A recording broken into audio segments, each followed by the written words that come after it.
I first wanted to fly because I lived under the final approach course to Greater Pittsburgh Airport. Every morning, the TWA Connies would wake me up.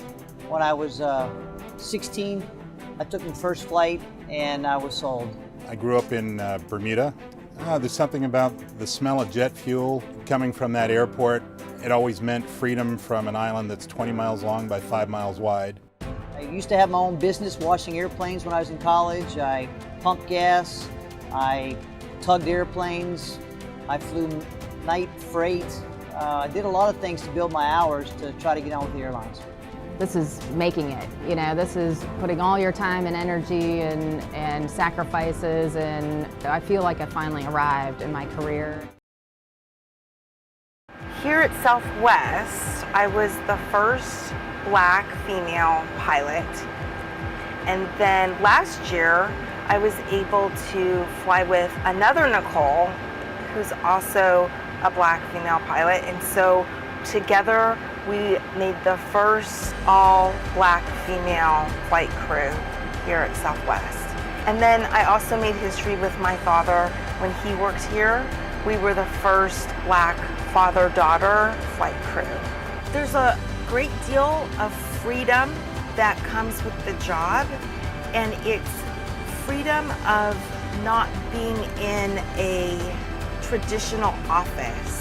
I've got a glorious view most of the time. I get to see the country from 40,000 feet, and that's something that most people don't get to see on a weekly basis.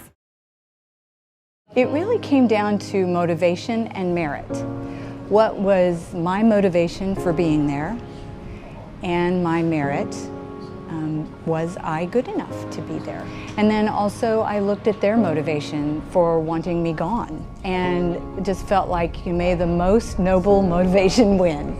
I kept going when there was no applause to keep going. My first memory of aviation would be watching it.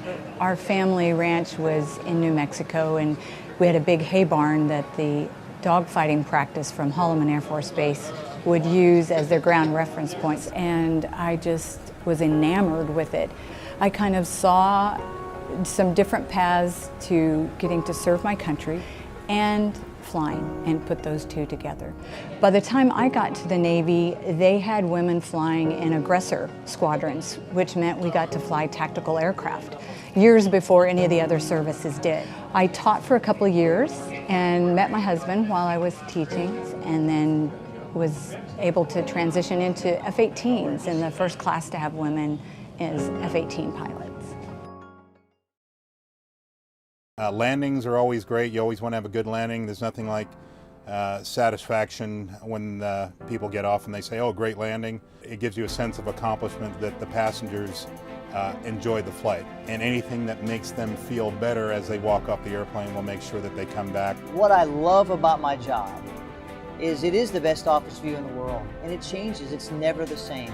I never get tired of looking at the cloud formations. I never get tired of looking at the cities, particularly flying over Manhattan. And then at night, the stars, the falling stars, the satellites. One of the perks of my job that often gets overlooked.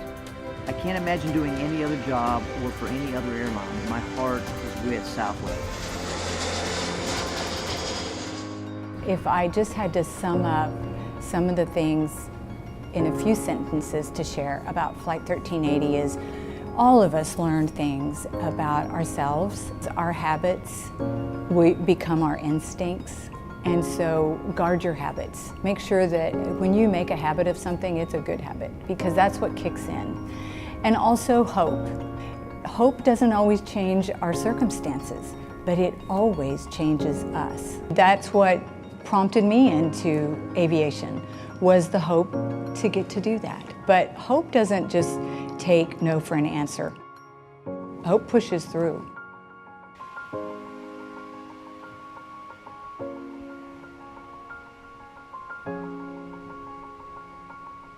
If you're young and you're still in school, really pursue classes in science and math, because they're going to give you a real foundation for any career that is a science or math-based career, which aviation is both of those.